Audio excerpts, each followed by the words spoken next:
al Ágora, teoría sobre la organización, teoría sobre el yo y la organización social después de la homosexualidad. Esta tesis representa un punto de llegada, en el sentido, Daniel, ¿cómo le va? En el sentido de que a mí desde hace muchos años, más o menos 20 años, me fascina como objeto analítico el cambio social de la homosexualidad, la transformación de la homosexualidad. Y en este sentido, nunca me corrí de tema. Y en este sentido, le he hecho preguntas al cambio fijándome en registros sociales o sociológicos muy distintos del cambio social. Si nosotros vemos mi tesis de maestría que dirigió Mario Peccelli, vamos a ver cómo la pregunta por la transformación de la homosexualidad se la hago al movimiento político, ¿sí? Pero la pregunta sobre el cambio de la homosexualidad, si recorremos, no sé, mi historia, ¿sí?, mi biografía intelectual, también se la hice con la misma insistencia a las formas de la sociabilidad entre homosexuales y entre homosexuales y no homosexuales.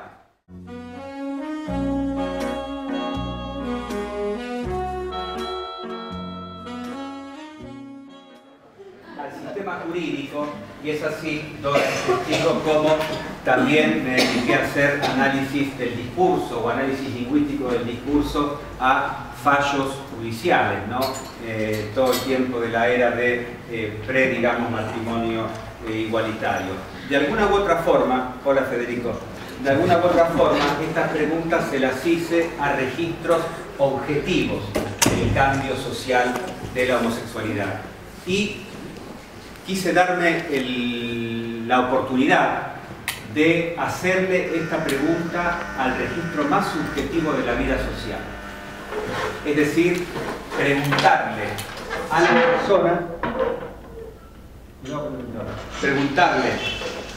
la persona, cuáles son sus teorías sobre la transformación social de la homosexualidad.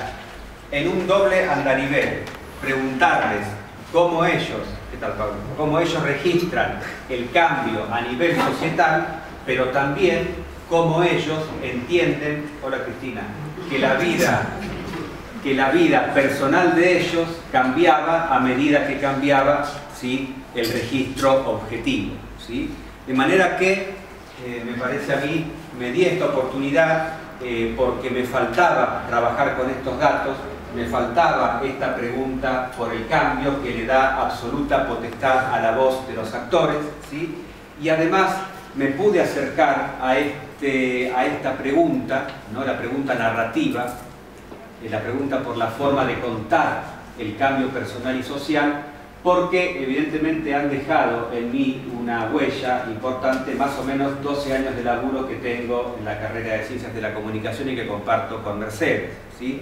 Efectivamente, si uno piensa que hay discursos mediáticos, discurso argumentativo, bueno, a mí se me abrió una puerta con lo que se llama el discurso narrativo, que es una especie de codo muy interesante que tienen las ciencias de la comunicación y que, como si fuera poco, no solamente me permite como sociólogo interactuar con la ciencia de la comunicación, sino que esta particular rama de la ciencia de la comunicación se entronca con la teoría literaria.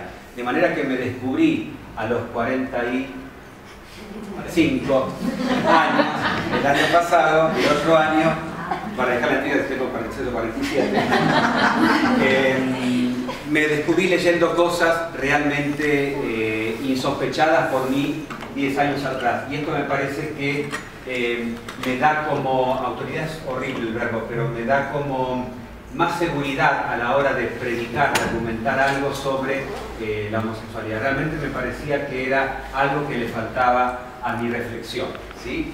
Entonces, con esto fui a ver a Mario y a Sergio y a Mario, y bueno, como dije anteriormente, me han dado absoluta libertad y acompañamiento.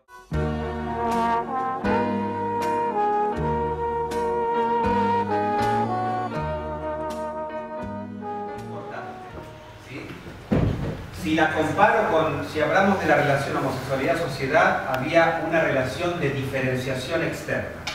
Esta lógica adscriptiva, ¿sí?, de endilgarle lo peor, digamos, a la homosexualidad, la separaba nítidamente de la sociedad, ¿sí?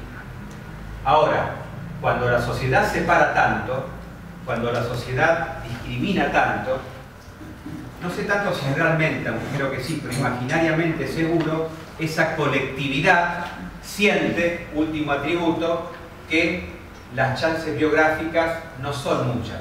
¿Por qué? Porque toda la vida de los miembros de la colectividad están cortadas por la misma tijera del infortunio.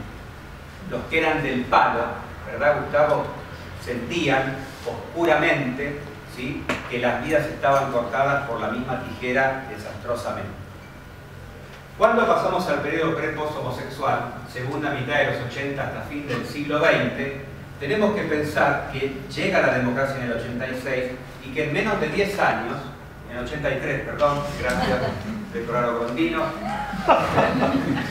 que en menos de 10 años, corregime si no estoy equivocándome, vos también, hubieron cerca de 20 organizaciones políticas funcionales en periodo de democracia. Esto como para decir que si antes la homosexualidad se caracterizaba por un relato imposible, la homosexualidad ahora comenzó a ser hablada y en un lenguaje inédito, por lo nuevo,